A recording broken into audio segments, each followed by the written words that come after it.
ارشاد فرمایا کہ جب تم میں سے کوئی آدمی ذی الحجہ کا چاند دیکھ لے اور اس کا اگر قربانی کرنے کا ارادہ ہے، چاہے وہ واجب قربانی کر رہا چاہے وہ نفلی قربانی کر رہا، تو جس آدمی کا قربانی کرنے کا ارادہ ہے ذی الحجہ کا چاند دیکھنے کے بعد، ذی الحجہ کا چاند ہو جانے کے بعد ارشاد فرمایا وہ اپنے ناخنوں کو اور اپنے بالوں کو نہ کاٹے، اپنے ناخنوں کو اور بالوں کو نہ کاٹے۔ پھر کب کاٹے؟ پھر 10 ذی الحجہ کو جب اپنی قربانی کر لے تو قربانی کر لینے کے بعد پھر اپنے ناخنوں کو اور اپنے بالوں کو کاٹے۔ یہ حکم کیوں دیا؟ یہ حکم اس لیے دیا کہ اللہ تبارک و تعالی نے اپنے دربار میں حج کے لیے، حج کی سعادت مندی کے لیے بے شمار انسانوں کو وہاں بلایا ہے، اور آپ جانتے ہیں کہ حاجی آدمی حج کے دوران وہ بال نہیں کاٹ سکتا، وہ ناخن نہیں کاٹ سکتا، وہ احرام کی حالت میں ہے۔ جب وہ محرم ہوتا ہے، احرام کی حالت میں ہوتا ہے، تو ناخن کاٹنا اس کے لیے منع ہے، بال کاٹنا، بال توڑنا اس کے لیے منع ہے۔ پھر جب وہ اپنی قربانی سے فارغ ہو جاتا ہے اور حلق کروا لیتا ہے تو اس کے بعد وہ اپنے ناخن بھی کاٹتا ہے، بالوں کو بھی صاف کرتا ہے۔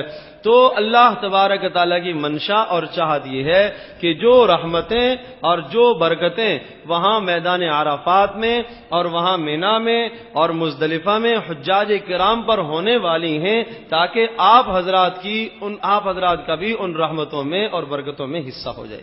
اللہ پاک یہ چاہتے ہیں۔ دیکھیں، شباہت اختیار کرنا، مشابہت اختیار کرنا، حکم دیا کہ آپ حاجیوں کے ساتھ شباہت اختیار کریں۔ ٹھیک ہے، حاجی احرام باندھتے ہیں، آپ کے لیے مشکل ہے اس لیے کہ آپ اپنے مقام میں ہیں، آپ 10 دن وہ پابندی نہیں کر سکتے، احرام کے لیے احرام کی پابندی نہیں کر سکتے، اور پھر احرام چونکہ بیت اللہ کے احترام کے لیے باندھا جاتا ہے، میقات کی حدود متعین کر دی گئی کہ جو آدمی بھی بیت اللہ کا قصد کر کے آئے گا وہ اس حد سے آگے بغیر احرام کے نہیں جا سکتا۔ یہ بیت اللہ کا اعزاز ہے، بیت اللہ کا اکرام ہے، بیت اللہ کی تعظیم ہے۔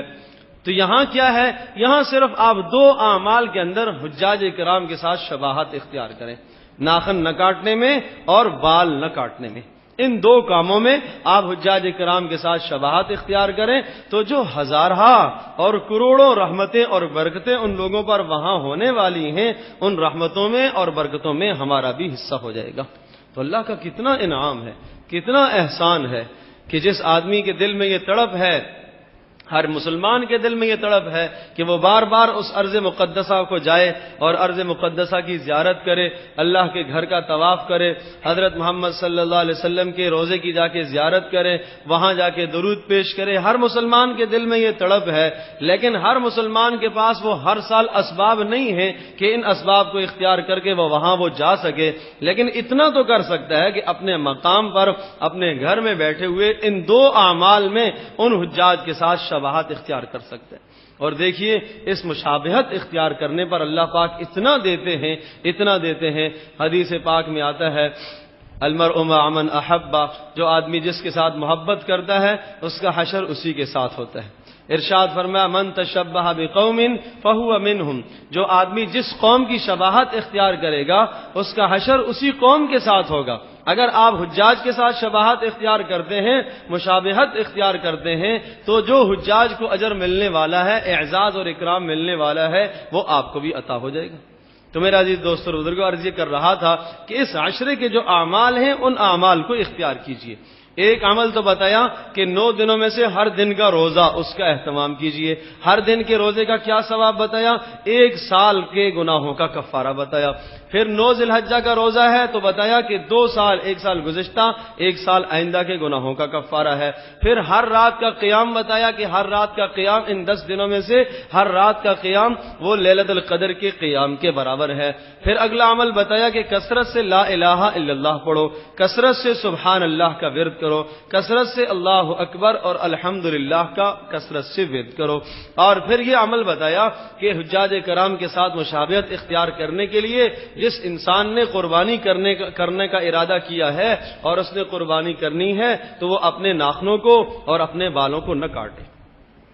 لیکن یہ بات بھی ضمنی طور پر ذہن نشین فرما لیجئے کہ بال اور ناخن کاٹنے کا حکم یہ مستحبات میں سے آتا ہے، اس شباہت اختیار کرنی چاہیے. لیکن ایک آدمی کے اگر بال اتنے بڑے ہو گئے, کافی دن گزر گئے اور نہیں کاٹ پایا, اور ذی الحجہ کا چاند ہو گیا ہے اور اسے جو ہے وہ الجھن ہو رہی ہے, تو وہ بالوں کو کاٹ سکتا ہے. اسی طرح سے یہی حال ناخنوں کا بھی ہے. ناخن اور اسی طرح سے زیر ناف, زیر بغل, یہ جو 3 اجزاء ہیں انسان کے, ناخن, زیر ناف بال, زیر بغل بال, یہ 3 بال, 3 قسم کی جو اجزاء ہیں, 40 دن ان کی آخری حد ہے.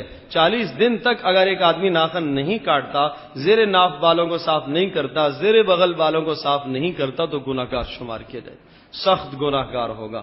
اور آپ علیہ الصلوۃ والسلام نے بتایا 10 من الفطرت, 10 چیزیں انبیاء کی فطرت میں شامل ہیں, جن میں رسول پاک صلی اللہ علیہ وسلم نے ناخنوں کا کاٹنا بھی بتایا ہے, اور اسی طرح سے زیر ناف کا صاف کرنا, زیر بغل کا صاف کرنا. ارشاد فرمایا یہ انبیاء کی فطرت ہے, انبیاء کا طریقہ ہے. گویا کہ آپ یوں سمجھ لیجئے کہ اگر دین میں اور شریعت میں حکم نہ بھی دیا جاتا, تو جب بھی یہ وہ اعمال ہیں کہ ہر انسان کو کرنے ہی کرنے ہیں. انسان کی فطرت ہے کہ جب اس کا ناخن بڑھ جاتا ہے آدمی کو گھن آنے لگتی ہے.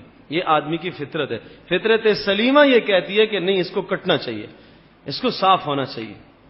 اور اسی طرح سے زیر بغل اور زیر ناف کے بال, انسان کی فطرت یہ کہتی ہے کہ 15 دن کے بعد, 20 دن کے بعد انسان انہیں صاف کرے اور انہیں کاٹا جائے. نہیں کاٹے گا بدبو پیدا ہو جائے گی, تعفن پیدا ہو جائے گا, انسان سے دوسروں کو گھن آنے لگے گی.